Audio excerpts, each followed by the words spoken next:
একটি অপতথ্য বা তথ্যের বিকৃতি পুরো দেশকে অস্থিতিশীল করে ফেলতে পারে, মানুষে মানুষে তৈরি করতে পারে বিভেদ। তাই প্রতিটি অপতথ্যের বিপরীতে প্রয়োজন সঠিক তথ্য তুলে ধরা। সেই কাজটি করতে এসেছি আমি রুবাইয়া অদিতি। আমন্ত্রণ জানাচ্ছি রিউমার চেক নিয়ে ৭১-এর নিয়মিত আয়োজন ফেক নিউজ স্ক্যানারে। আজ আমাদের সাথে যুক্ত হবেন deputy attorney general advocate Mohammad Ershadul Bari Khandaker. তার সাথে আলাপে যাবার আগে দর্শক চলুন একটি প্রতিবেদন দেখে নিই।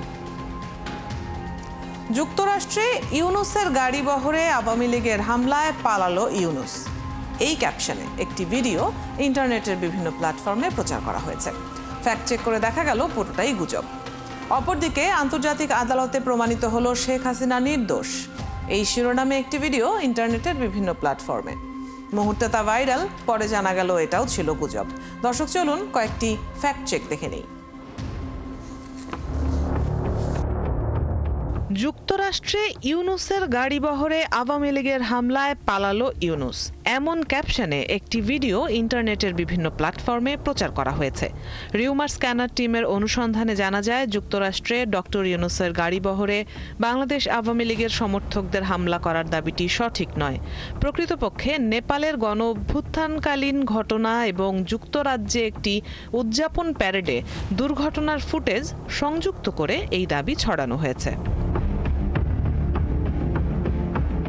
এদিকে আন্তর্জাতিক আদালতে প্রমাণিত হলো শেখ হাসিনা নির্দোষ, এই শিরোনামে একটি ভিডিও সামাজিক যোগাযোগ মাধ্যমে ছড়িয়ে দেওয়া হয়েছে। পরে রিউমার স্ক্যানার টিম জানায়, আন্তর্জাতিক আদালতে কথিত মামলায় শেখ হাসিনা নির্দোষ প্রমাণিত হননি, বরং ২০১৪ সালে প্রধানমন্ত্রী থাকা অবস্থায় শেখ হাসিনার জাপান বাংলাদেশ সামিট মিটিংয়ে অংশগ্রহণের ভিডিও এবং একটি ভিন্ন ঘটনার অডিও যুক্ত করে আলোচিত দাবিতে প্রচারিত ভিডিওটি তৈরি করা হয়েছে। অপরদিকে সারা দেশে প্রায় ৩০০ পূজা মণ্ডপে জামায়াতের উদ্যোগে প্রতিমা নির্মাণ শিরোনামে মূলধারার গণমাধ্যম আজকের পত্রিকার লোগো ও ডিজাইন সংবলিত একটি ফটোকার্ড সামাজিক মাধ্যমে ভাইরাল। রিউমার স্ক্যানার টিমের অনুসন্ধানে জানা যায়, এই শিরোনামে আজকের পত্রিকা কোনো ফটোকার্ড বা সংবাদ প্রকাশ করেনি। বাংলাদেশ জামায়াতে ইসলামীর এমন কোনো উদ্যোগের তথ্যও জানা যায়নি। আসলে ডিজিটাল প্রযুক্তি ব্যবহার করে গণমাধ্যমের ডিজাইন নকল করে ভুয়া ফটোকার্ড তৈরি করে এই মিথ্যা দাবি প্রচার করা হয়েছে। এখানেই শেষ নয়, এবার সম্প্রতি আওয়ামী লীগের কর্মী সন্দেহে বিএনপির নেতাকর্মীরা এক বয়স্ক মহিলাকে থাপ্পড় দিয়ে হত্যা করেছে দাবিতে একটি ভিডিও সামাজিক যোগাযোগ মাধ্যম ফেসবুকে প্রচার করা হয়েছে। ফ্যাক্ট চেক করে জানা যায়, এটি মিথ্যা তথ্য। প্রকৃতপক্ষে মারধরের শিকার ওই নারী নিজেকে আওয়ামী লীগের সমর্থক দাবি করেন। দর্শক, আজকে তথ্যগুলোর ধরন বিশ্লেষণ করে দেখা গেল সর্বোচ্চ নিখুঁতভাবে ব্যবহার হচ্ছে কৃত্রিম বুদ্ধিমত্তা বা এআই প্রযুক্তি। পুরানো ভিডিওকে সাম্প্রতিক বলে প্রচার হচ্ছে, মিথ্যা তথ্যগুলো আবার বুস্ট করা হচ্ছে এবং রিপোস্টও হচ্ছে। রুবাইয়া অদিতি, ৭১। দর্শক, যেমনটি আগেই জানাচ্ছিলাম, আমাদের সাথে যুক্ত থাকছেন আজ deputy attorney general advocate Mohammad Ershadul Bari Khandaker. তার সাথে চলুন সরাসরি আলাপে চলে যাই। স্বাগত জানাচ্ছি আপনাকে ৭১-এ। আমরা দেখছিলাম কিছু রিউমার এবং এর বাইরেও নানান ধরনের রিউমার থাকে। আমরা আসলে অল্প কিছু সিলেক্ট করি যেটা প্রতিবেদনে তুলে আনা সম্ভব হয়। বেশিরভাগ রিউমারগুলোই এখন আমরা দেখতে পাচ্ছি রাজনীতিকে কেন্দ্র করে। নির্বাচন যত এগিয়ে আসছে ততই রাজনৈতিক অপতথ্যের সংখ্যা বাড়ছে এবং এতে করে বিভিন্ন দলও নিশ্চয়ই কোনো না কোনোভাবে প্রভাবিত হচ্ছে, ভোটাররা প্রভাবিত হচ্ছে। সেই ক্ষেত্রে রাজনৈতিক দল কিংবা সংগঠন কিংবা কোনো ব্যক্তি, কোনো নেতা যাকে টার্গেট করে অপতথ্য ছড়ানো হচ্ছে, তিনি আইনি কি পদক্ষেপ নিতে পারেন? দেখুন, গুজবের সংখ্যাটা এত বেশি এখন যে আসলে বেশিরভাগ গুজবকারীরা দেশের বাইরে থেকে কিন্তু গুজবগুলো ছড়াচ্ছেন এবং সরকারি ক্ষমতার অপব্যবহার করে দীর্ঘদিন যারা ক্ষমতায় থেকেছেন, ইলেকশন সিস্টেমকে নষ্ট করে, তারা আসলে অর্থের প্রভাব ছড়িয়েছেন সব জায়গায়, কিন্তু তারা নিজেরা বেশিরভাগই দেশে নেই। দেশে থাকলেও হয়তো অনেক কৌশলে এই প্রচারণা চালাচ্ছে। কার্যত প্র্যাকটিক্যালি এদের বিরুদ্ধে ব্যবস্থা নেওয়ার আইনগত যে সুযোগ সেটা কিন্তু আসলে পর্যাপ্ত না, এবং এইটা করতে গেলে আসলে অসংখ্য সাইড, অসংখ্য মানুষের পেছনে ছুটতে হবে। তাই নির্বাচনমুখী বা অভ্যুত্থানকারী শক্তিগুলো আসলে এটার পেছনে সময় ব্যয় করতে চাইছে না। আইনি ব্যবস্থা নেওয়া যায় না তা না, বাট আসলে অনর্থক এই জায়গাটাতে তারা কেউই আসলে সময়টা নষ্ট করছে না। কারণ হচ্ছে এই অপতথ্যগুলো মানুষ অনেকটা ইতোমধ্যে সচেতনতা গ্রহণ করছে, যে কিছুদিনের মধ্যেই, কিছুক্ষণের মধ্যেই হয়তো মানুষ আসল সত্যতাটা পেয়ে যায়, যে কারণে হয়তো অভ্যুত্থানের শক্তিগুলো তারা এটার বিরুদ্ধে লিগেল অ্যাকশন নিচ্ছে না। নেওয়ার সুযোগও আমাদের সীমিত আমাদের আইনে, কারণ সরাসরি গুজব এটা অপরাধ হিসেবে চিহ্নিত নয় এবং পরিচিত একটা বিষয়ও না। এটা অন্তর্ঘাতমূলক কাজের সাথে জড়িত থাকতে হয় গুজবের ভিত্তিতে, গুজবের পেছনে ক্ষতি করার, পাবলিক প্রপার্টি বা কোনো সম্পত্তি নষ্ট করা, হানি করা, এই ধরনের বিষয়গুলো করতে হয়। তো সব ক্ষেত্রে তো এই ধরনের বিষয় থাকে না। এটা আসলে এক ধরনের অপপ্রচার বা প্রপাগান্ডা, যাতে করে বিভ্রান্ত করা যায় বিশাল একটা সেকশনকে, এটাকে টার্গেট করা হয়। তাই আমার মনে হয় পলিটিক্যাল যে মানে অভ্যুত্থানের শক্তিগুলো, এটাকে আসলে তাদের শক্তির কাছে জনসমর্থনের চাইতে এই অপপ্রচারকে বেশি একটা গুরুত্ব দেয়া বা পাত্তা দিতে চাচ্ছে। ধন্যবাদ।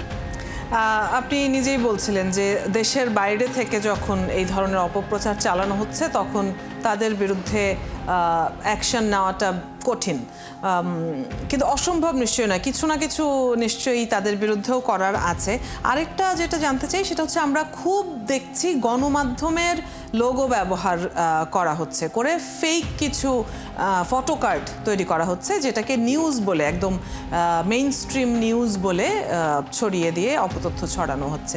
গণমাধ্যমগুলো যারা সত্যি সত্যি মেইন স্ট্রিম মিডিয়া, তারা কি ধরনের তাহলে পদক্ষেপ নিতে পারে? তাদের লোগো যে অবৈধভাবে ব্যবহার করা হচ্ছে, এইটা আসলে গণমাধ্যম পরিচালনার ক্ষেত্রে যে রেগুলেটরি বডিগুলো আছে তাদের কাছে, মন্ত্রণালয়, তথ্য মন্ত্রণালয়ে যে কার্যকরী বডিগুলো আছে সেখানে কিন্তু অভিযোগ জানাতে পারে। বিভিন্ন অ্যাসোসিয়েশন আছে, তাদের মাধ্যমে কম্বাইন্ডলি তারা এটা অভিযোগ আকারে সরকারের কাছে জানাতে পারে। আদৌ তারা জানায় কিনা সেটা আমি জানি না, তবে একই ধরনের লোগো ব্যবহার করে, একই ধরনের আইডেন্টিক্যাল ফিচার তৈরি করে যদি বিভ্রান্তিকর কিছু করা হয়, ছড়ানোর চেষ্টা হয়, এটার বিরুদ্ধে কিন্তু আইনগত ব্যবস্থা নেওয়ার সুযোগ আছে তাদের। কিন্তু সংশ্লিষ্ট চ্যানেলগুলো কেন আইনগত ব্যবস্থা নিচ্ছে না, এটি আমার কাছে পরিষ্কার না। জি, আপনার কি মনে হয় যে সামনে নির্বাচনের এই সময়টাতে এই ধরনের অপতথ্যের মানে অপপ্রচার আরও বেড়ে গেলে একটা অস্থিতিশীল পরিস্থিতির সৃষ্টি হবে কিনা, এবং তাতে করে অপরাধ প্রবণতা বাড়ার একটা শঙ্কা রয়ে গেছে কিনা? দেখুন, আসলে যখন একটা বিচার প্রক্রিয়া সঠিক পথে আগাচ্ছে, ঠিক সেই মুহূর্তে নির্বাচনের তারিখ বা নির্বাচনের সময়সীমা মোটামুটি ঠিক করা হয়েছে এবং বারে বারে সরকার পক্ষ থেকে বলা হচ্ছে যে ফেব্রুয়ারিতে প্রথম অর্থে নির্বাচনটা হয়ে যাবে।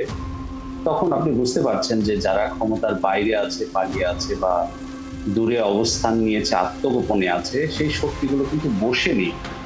তারা বিভিন্নভাবে চাচ্ছে যে একটা নিয়মতান্ত্রিক উপায় যদি একটা সরকার ফর্ম করে ফেলে নির্বাচনের মাধ্যমে, তাহলে তো তাদের স্পেসেস, তারা যে আশায় বুক বেঁধে আছে বা প্রত্যাশা করছে যে ফিরে আসার, সেটি তো আর তাদের পূরণ হবে না। যে কারণে তাদের এই আশাবাদী হওয়ার পেছনে আসলে লজিক্যাল কোনো কারণ নাই, পৃথিবীতে এমনটা হয়নি। কিন্তু তারপরেও তারা আসলে ওই যতক্ষণ শ্বাস ততক্ষণ আসে, একটা প্রবাদ আছে, তারা তাদের মতো করে অন্ধভাবে দলকানা লোকের যে আচরণ থাকে, তারা সেই অন্ধবিশ্বাসটা লালন করছে, সেটার ভিত্তিতে তারা আছে এবং তারা অপপ্রচার চালিয়ে যাবে। কারণ এখন গুজব ছড়ানো আর অপপ্রচার চালিয়ে যাওয়া ছাড়া তাদের কাছে আর কোনো অস্ত্র বা কার্ড নেই। আমরা জানছিলাম আপনার কাছ থেকে কিছু আইনি প্রক্রিয়ার পাশাপাশি কিছু বিষয়ে আপনার মন্তব্য। অনেক ধন্যবাদ আজ আমাদের সাথে যুক্ত হয়ে এই আলোচনায় অংশগ্রহণ করবার জন্য। দর্শক, আমাদের সাথে ডেপুটি অ্যাটর্নি জেনারেল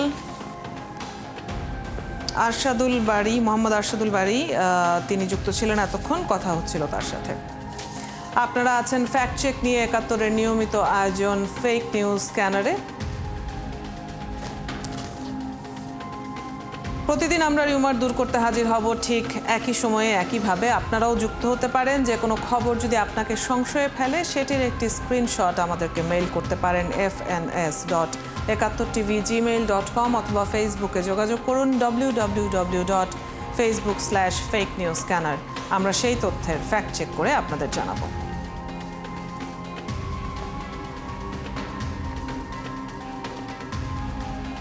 চটকদার শিরোনাম দেখেই ক্লিক করবেন না। বিশ্বাস আর প্রতিক্রিয়া জানানোর আগে ফ্যাক্ট চেক করুন। থাকুন একাত্তরের সাথে।